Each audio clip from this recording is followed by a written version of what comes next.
Hey y'all, welcome to the Neighborhood Video Podcast. I am super excited to be here with y'all today. Y'all know what we do here. We get all up in your business talking about self, family, friends, and finances. For now, I promise we're going to make some room for some special guests.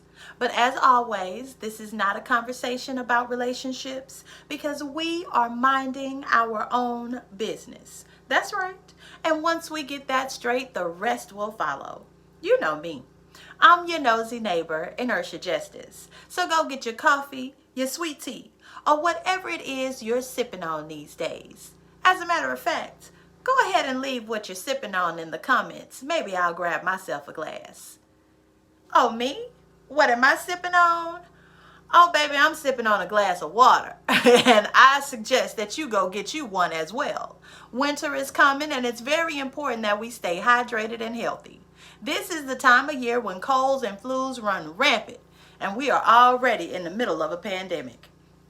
Now, I don't know about y'all, but I will be glad when that word, pandemic, leaves our vocabulary and our lives. But it does make way for a great segue today in our chat. We are talking about anxiety. What is it? How to identify it? How to manage it? So let's get a good working definition.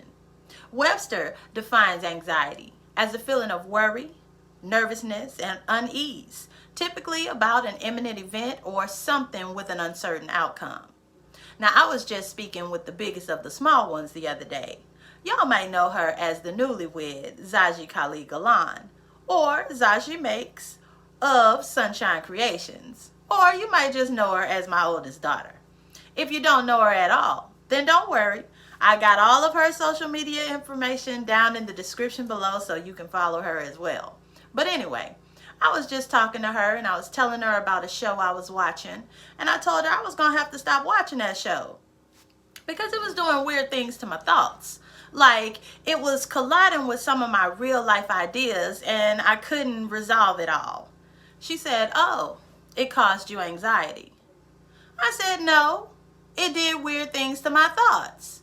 You know, like I couldn't come to a conclusion about what it was I was watching or how did I feel about it."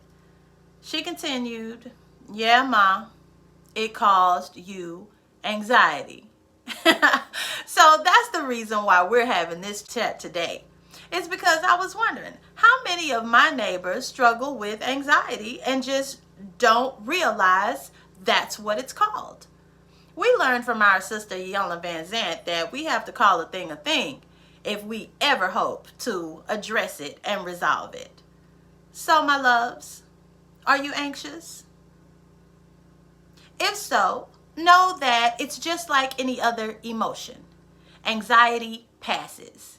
It's not a terminal disease that you can't get rid of. It's likely that everyone will experience anxiety at some point in their lives, if not every day. So, now that we have a definition of anxiety as a feeling of worry, what is it that you're worried about? If I haven't said it, I know you've heard it somewhere. Life is a cycle. And if you journal, then you can see that you probably have the same emotions around the same time every year, if not every month, every week, or every day. Some people use Facebook reminders of what they were doing this day last year. But me, I think it's best to journal because who knows what causes Facebook to bring up those ideas. Could it be some kind of algorithm or according to how many likes you got? And besides, people that are passive about minding their own business have passive lives, meaning that they're letting someone else control what goes on. And baby, we are learning to mind our own business and be intentional. So we don't want to say that our lives is out of control, but if it is out of control, we are intentionally getting it under control, or at least trying to keep it in control.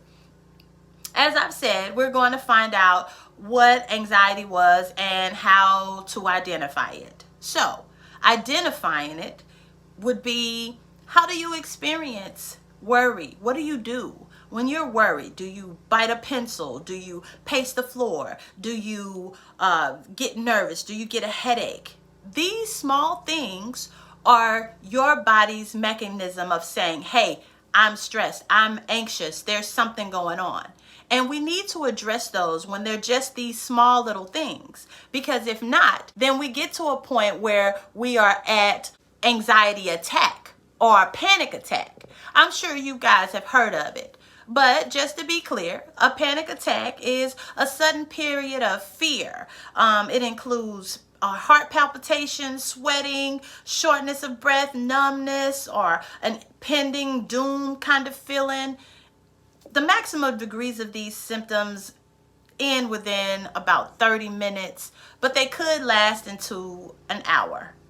Now, there is no physical damage done by a panic attack, but it is very, very scary. And so what we need to do is find out, what are our triggers?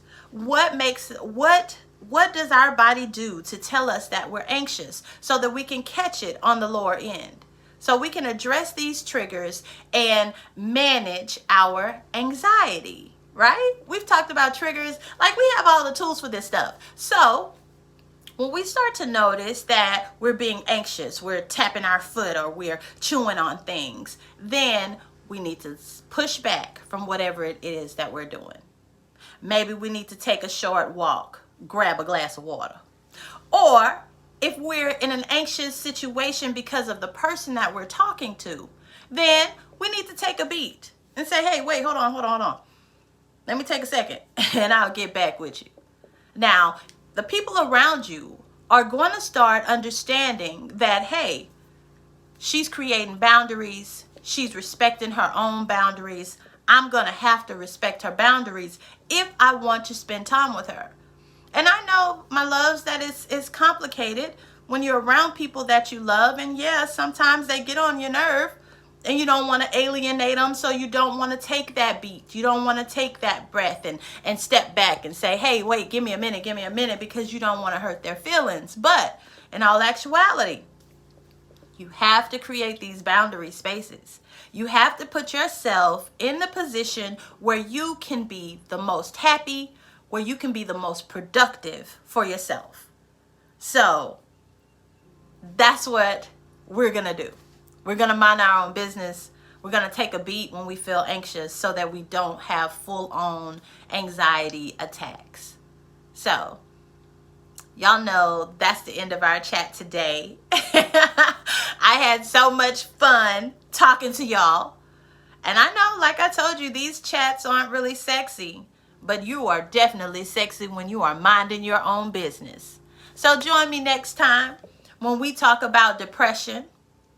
We're going to talk about how to identify depression.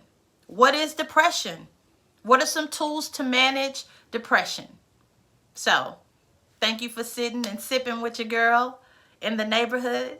It's always better when you're in it. Be sure to follow the Neighborhood Podcast here on YouTube and at Your Nosy Neighbor on Facebook and Instagram.